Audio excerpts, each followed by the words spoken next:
ಅಸ್ಸಾಂ ರಾಜ್ಯದ ಹೆಸರಿನಲ್ಲಿ ಕೊಡಗಿಗೆ ಬಂದಿರುವ ಬಾಂಗ್ಲಾ ವಲಸಿಗರಿಂದ ಮುಂದೆ ಭಾರೀ ಗಂಡಾಂತರ ಕಾದಿದೆ ಎಂದು ಮಾಜಿ ಸ್ಪೀಕರ್ ಕೆಜಿ ಬೋಪಯ್ಯ ಆತಂಕ ವ್ಯಕ್ತಪಡಿಸಿದ್ದಾರೆ. ವಲಸಿಗರ ದಾಖಲೆಗಳನ್ನು ಪಡೆದು ಪೊಲೀಸ್ ಠಾಣೆಗಳಿಗೆ ಒಪ್ಪಿಸಬೇಕೆಂಬ ನಿಯಮವಿದ್ದರೂ ತೋಟ ಮಾಲೀಕರು ಮತ್ತು ಜನಪ್ರತಿನಿಧಿಗಳು ಮೌನವಾಗಿದ್ದಾರೆ ಎಂದು ಬೋಪಯ್ಯ ಮಾಧ್ಯಮಗಳೊಂದಿಗೆ ಅಸಮಾಧಾನ ವ್ಯಕ್ತಪಡಿಸಿದರು. ಕೊಡಗಿನಲ್ಲಿ ಕಾರ್ಮಿಕರ ಸಮಸ್ಯೆ ಇದೆ, ಆದರೆ ಬಾಂಗ್ಲಾದಿಂದ ವಲಸೆ ಬಂದ ಕಾರ್ಮಿಕರು ಅಲ್ಲಲ್ಲಿ ಅಪರಾಧ ಕೃತ್ಯಗಳಲ್ಲಿ ತೊಡಗಿಸಿಕೊಂಡಿದ್ದು ಅವರ ಮಾಹಿತಿ ಪಡೆಯುವಲ್ಲಿ ಬೆಳೆಗಾರರು ನಿರ್ಲಕ್ಷ್ಯ ವಹಿಸಿದ್ದಾರೆ. ಸರ್ಕಾರ ಮತ್ತು ಜನಪ್ರತಿನಿಧಿಗಳಿಗೆ ಹಿಂದಿನ ಸುತ್ತೋಲೆಯೇ ಮರೆತು ಹೋಗಿದೆ. ಇದು ಕೊಡಗಿನ ಅಸ್ತಿತ್ವದ ಪ್ರಶ್ನೆ. ಕಾನೂನು ಪಾಲನೆ ಮಾಡದಿದ್ದರೆ ಮುಂದೆ ಅನಾಹುತಗಳೇ ಘಟಿಸಬಹುದು ಎಂದು ಬೋಪಯ್ಯ ಆತಂಕ ವ್ಯಕ್ತಪಡಿಸಿದರು. ಕೊಡಗು ಜಿಲ್ಲೆಯಲ್ಲಿ ಕಾರ್ಮಿಕರ ಸಮಸ್ಯೆ ಇದೆ. ಕಾಫಿ, ವಿಶೇಷವಾಗಿ ಕಾಫಿ ಪಿಕ್ಕಿಂಗ್ ಸೀಸನ್ ಇದೆ ಎಲ್ಲದರಲ್ಲಿ. ಆದರೆ ಪಿಕ್ಕಿಂಗ್ ಸೀಸನ್ ಇದು ಅಂತ ಹೇಳಿ ಇವತ್ತು ವಿಶೇಷವಾಗಿ ಅಸ್ಸಾಂ ಹೆಸರಲ್ಲಿ ಬಾಂಗ್ಲಾದೇಶದಿಂದ ಅನೇಕ ವಲಸಿಗರು ಬಂದು ಅಲ್ಲಲ್ಲಿ ಮಾಡಿ ಬೇಡದ ಕ್ರಿಮಿನಲ್ ಆ್ಯಕ್ಟಿವಿಟೀಸ್ಗೂ ನಡೆಸ್ತಾ ಇದ್ದಾರೆ.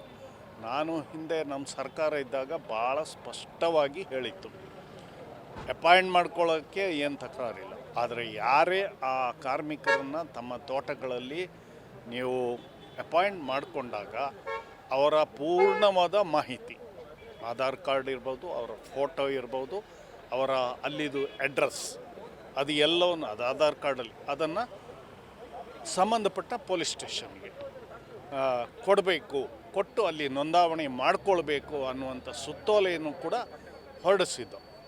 ಆದರೆ ಬಹುತೇಕ ನಮ್ಮ ಪ್ಲ್ಯಾಂಟರ್ಗಳು, ಕಾಫಿ ಬೆಳೆಗಾರರು ಅದು ಯಾಕೋ ಅದನ್ನು ಪಾಲನೆ ಮಾಡಲೇ ಇಲ್ಲ.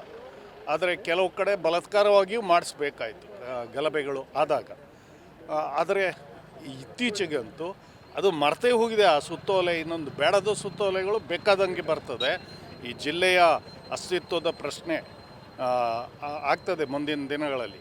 ಅದಕ್ಕೆ ಬೇಕಾದ ಹಾಗೆ ನಾನು ಸರ್ಕಾರವನ್ನು, ಸ್ಥಳೀಯ ಒತ್ತಾಯ ಮಾಡ್ತೇನೆ, ಇನ್ನಾದರೂ ಕಾಫಿ ತೋಟಗಳಲ್ಲಿ ಯಾರು ಕೆಲಸ ಮಾಡ್ತಾರೆ ಅವರ ಎಲ್ಲ ಮಾಹಿತಿ ಆಧಾರ್ ಕಾರ್ಡು ಸಮೇತ, ಆಧಾರ್ ಕಾರ್ಡು ಬೋಗಸ್ ಇದೆ, ನಮ್ಮ ಇಲ್ಲೇ ಬೋಗಸ್ ಮಾಡಿಕೊಟ್ಟಿದ್ದಾರೆ, ಅದು ಏನೇ ಇದ್ದರೂ ಅದಕ್ಕೆ ಸೈಬರ್ ಕ್ರೈಮ್ ಇದೆ, ಅವರು ಡಿಟೆಕ್ಟ್ ಮಾಡ್ತಾರೆ, ಅದನ್ನು ಮಾಡಬೇಕು ಅಂತ ಒತ್ತಾಯ ಮಾಡ್ತೇನೆ. ಇಲ್ಲದಿದ್ದರೆ ಮುಂದೆ ಬಹುದೊಡ್ಡ ಸಮಸ್ಯೆ ಆಗ್ತದೆ ಜಿಲ್ಲೆಯಲ್ಲಿ.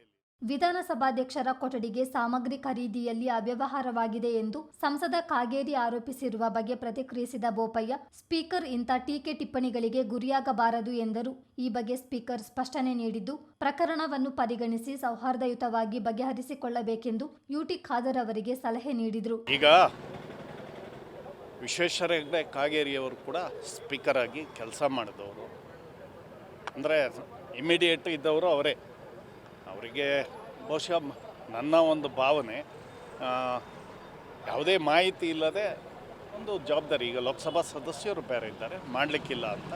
ಅದು ಏನೇ ಇರಲಿ, ಸನ್ಮಾನ್ಯ ಸಭಾಧ್ಯಕ್ಷರ ಕಚೇರಿ ಸಾಮಾನ್ಯವಾಗಿ ಟೀಕೆ ಟಿಪ್ಪಣಿಗೆ ಒಳಗಾಗಬಾರ್ದು ಅನ್ನುವಂಥದ್ದು ನನ್ನ ಅಭಿಪ್ರಾಯ ಕೂಡ.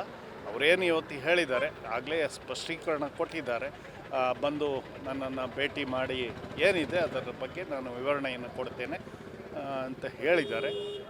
ಅದರಂತೆ ಅವರು ನಡ್ಕೊಂಡ್ರೆ ಇದು ಒಂದು ಇಶ್ಯೂ ಆಗೋದ್ರ ಬದಲು ಅದನ್ನು ಏನಿದೆ ಅದು ಸಾರ್ವಜನಿಕರಿಗೆ ಕ್ಲಿಯರ್ ಮಾಡೋಕ್ಕೆ ಸನ್ಮಾನ್ಯ ಸಭಾಧ್ಯಕ್ಷರು ಪ್ರಯತ್ನ ಮಾಡಲಿ ಅಂತ ಮಾತ್ರ ನಾನು ಹೇಳಲಿಕ್ಕೆ ಇಷ್ಟ.